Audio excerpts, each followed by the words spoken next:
Hey folks, it is Sunday afternoon here at my house in Hollywood. I have recently come to know that my videos, I'm very verbose, which means I'm wordy. I use a lot of words. I shouldn't have just even gone into that to tell you what verbose meant, but I did it.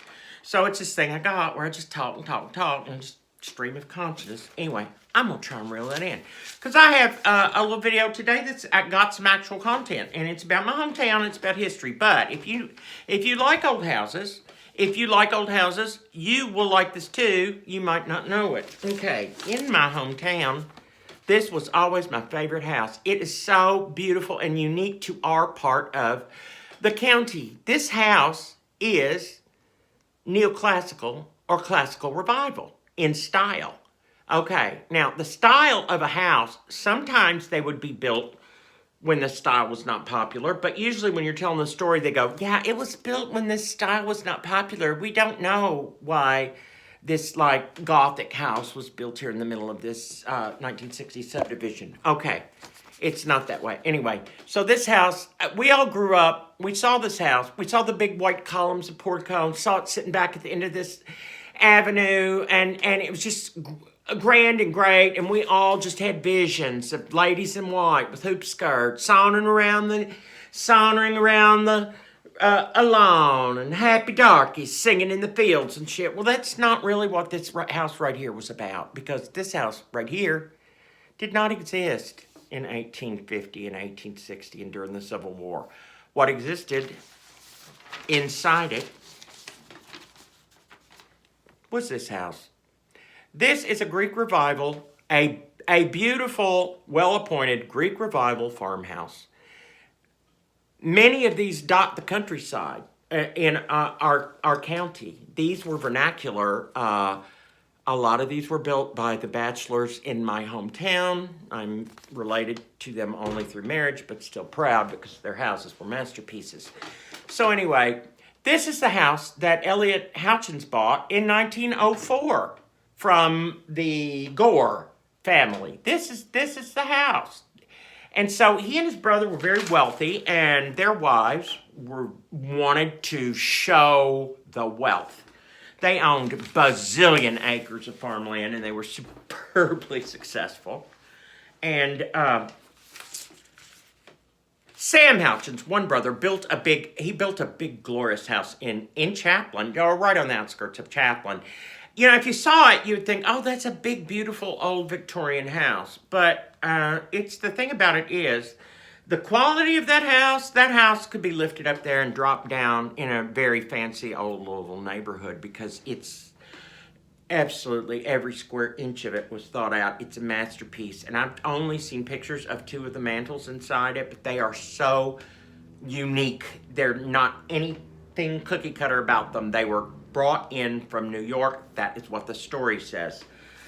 Sarah Smith wrote a story about it, but she didn't go into anything, and she really was not a reliable source, at least when she was dealing with Bloomfield, because she would always just skip great chunks of truth when it came to Bloomfield, because she's just like more like, I'm in Bardstown now. Bardstown history's the one. We're the pioneers. Y'all just up there in Bloomfield. Even though I was born there, I'm more interested in making a splash over here in Bardstown. That happens a lot. I don't care. I'm not knocking it. Sarah was great. She wrote a beautiful book. It had lots of great photos in it and some truth to a lot of it. Okay? So anyway, here's the thing. When Sam Houchins and his house bought this house, what they had to do to make it this house is mind-blowing.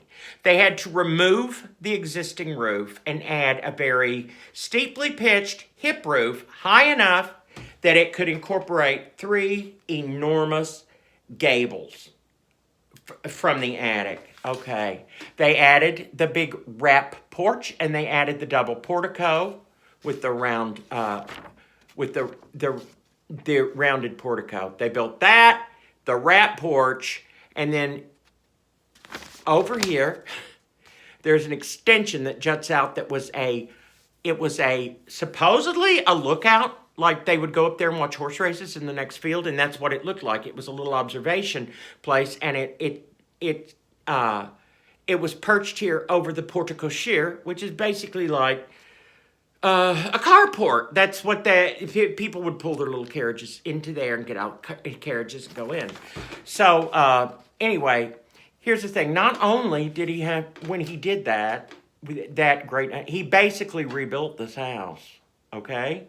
So when you enter the front door, you see nothing in there from the antebellum period. All you see is neoclassical revival from the grand neoclassical staircase that goes up and has a bench built in to the, really, I'm sorry, I love it, but it's ugly. Arts and crafts brick mantelpiece that looks like I don't know, a beehive and stands out like a big honking sore thumb that you just hit with a hammer. It's right over in that corner. Okay, and then also down on that floor, there are beautiful parquet floors. Parquet means geometric inlay. In the formal rooms, there is a band of parquet all around each room. Okay, I want to tell you this. When you see, okay, this type of mantelpiece is found on the first floor of that house. There are several different, and they are more unique than these that you see, but I'm telling you, neoclassical or classical revival, 1900. These did not show up until the 1895 World's Fair, and then they went everywhere. Everybody had to have one of these. I know that they were in the house that I grew up in that was built in 1919. I'll tell you, there's another house in my town that is very well loved and very historic, and it was built in 1840, but after the turn of the century, I think it was 1840. I'm not great with numbers. It was built very early, okay? After the turn of the century, it was remodeled, it was renovated, and pretty much turned into neoclassical revival by the addition of a grand front porch with Corinthian columns and really, really ornate brackets on the cornice of the house. That I just don't think were there before, because the staircase is there. It's glorious, but it's very, very primitive. I mean, it's earlier. It's 1840 or something. But what they did was they came in and they changed the fireplaces out on the. They modernized their house by making it look neoclassical revival, and I love that. I love that they did that. Another house in town, same thing. The house that. My friend Jeannie lives there. My friend Jeannie's owned it now, but we grew up knowing it as the Cummins house. It was the same thing. It had been like a vernacular Greek revival, and sometime, I don't know, I think I've heard 1920, because the neoclassical thing went on for a while. They came in and took this portico down, and they put in a grand wrap porch that was neoclassical revival. So anyway, I don't think that all remodels are terrible. I really, really don't.